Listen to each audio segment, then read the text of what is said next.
স্যারের দায়িত্ব কি তাহলে? কোনো কিছু জানে না, এটাও জানে না, এটাও জানে না।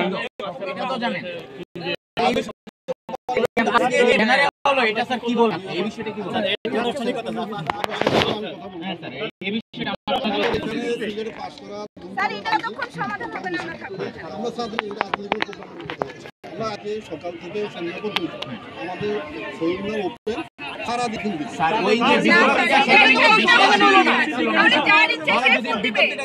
বিশেষ দিনগুলোতে এরকম নিষেধাজ্ঞা বা উঠানো হবে, এটা ছিল না।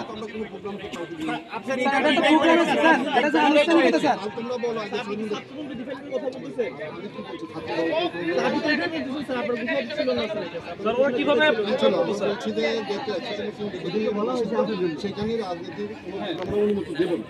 এখানে শহীদ মিনার আজকে 16 ডিসেম্বর কে বা কারা আমরা বসে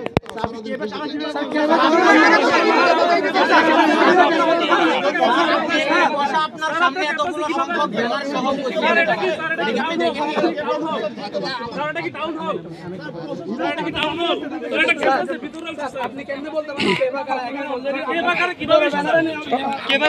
তাহলে পোলাপান মারামারি করলে উনি বলবে আমরা জানি না, পোলাপানের ইচ্ছা পোলাপানি ঘটনা ঘটলে কি আমরা দায়ী না? পোলাপানের কাজ পোলাপানি করতাম আমরা কি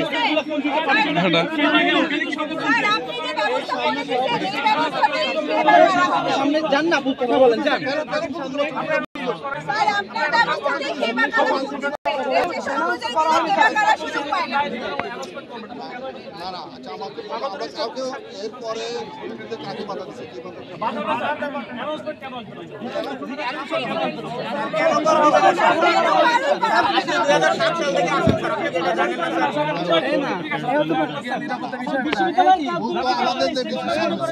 স্যার তাহলে কি আপনি বলতে চাইছেন যে আমাদের যে সংগঠনগুলো এগুলো কি ইউনিভার্সিটি স্টেক হোল্ডার না?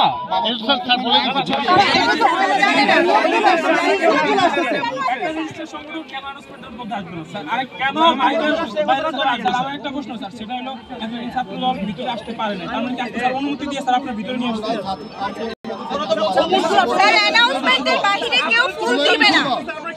তাহলে স্যার সংগঠনগুলোর নাম কেন উল্লেখ করা হলো?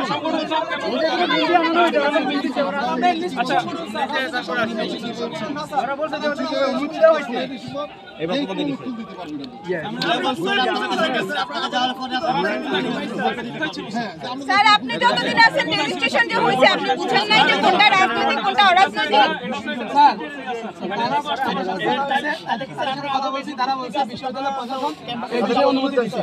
অনুমতি শব্দ ইউজ করাটা না, শাসনের অনুমতি না। আমরা বলছি 16 ডিসেম্বর সকাল থেকে সন্ধ্যা পর্যন্ত যে কোনো লোক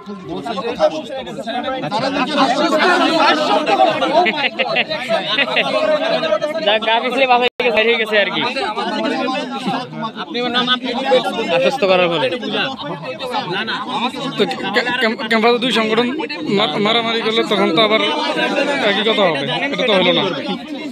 বলবো আমরা জানি না, আপনি বুঝিয়ে দিন আমাকে। স্যার এই প্রোগ্রামে আপনার হবে স্যার, এবং স্যার আপনার এই প্রোগ্রামে স্যার বিশ্ববিদ্যালয় রেজিস্টারভুক্ত সংগঠনগুলোকে ইনভাইট করা হয়নি স্যার, তার নাম অ্যানাউন্সমেন্ট করেন স্যার। আমরা একটু জানতে চাচ্ছি কেন স্যার? এটা আমার চেয়ে খাওয়া দাওয়া না স্যার, আপনি তো এই প্রোগ্রামে আপনি তাহলে না স্যার, আপনি তো আহ্বায়ক, আমি আর বাইরে কোনো কথা স্যার আপনি তো এই প্রোগ্রামটার আহ্বায়ক। স্যার আপনাকে কি ডিসিশন দিয়েছেন এটা বলেন। স্যার উনি আপনাকে দায়িত্ব দিয়েছেন, দায়িত্ব এক্সিকিউট করা। হ্যাঁ ভাইস চ্যান্সেলর ফাঁসি দিতে বলে আমি কি ফাঁসির দায়িত্বে আছি? আপনি তো এটাই ভাইস চ্যান্সেলর স্যার সিদ্ধান্ত নিয়েছেন, আপনি বলেন এটা স্যার। আপনি অনুষ্ঠানে দায়িত্ব কথা বলছেন না, স্যারের সাথে কথা বলছেন না স্যার, তোমাদের কোন স্যার বুঝায় বলছেন না স্যার, বুঝিয়ে বলেন, বোঝানো হয় নাই, আমাদের বলেন, বুঝায় বলেন,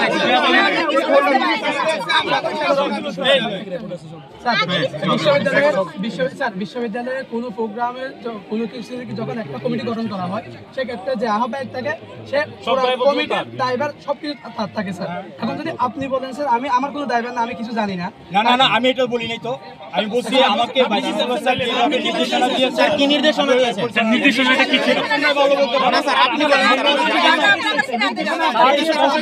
প্রশাসন থেকে দেওয়া হবে, প্রশাসন থেকে শিক্ষক কর্মকর্তা কর্মচারী সবাই একসাথে দিবে। দ্বিতীয় পর্যায়ে হলগুলো কবর সংস্থাগুলো শিক্ষকরা দিবে, ছাত্রছাত্রীরা দিবে। এরপর ছাত্র ডিপার্টমেন্ট দিবে স্যার, ছাত্রদল ডিপার্টমেন্ট। নিবন্ধিত সংগঠনগুলো কি হবে? রেজিস্টারেড আপনি জানেন না স্যার, নিবন্ধিত সংগঠনগুলো কি হবে? ঠিকাদারকে আপনারা ছিলেন না, দেখেন না কিভাবে কোনটা হবে, কেন হবে না স্যার?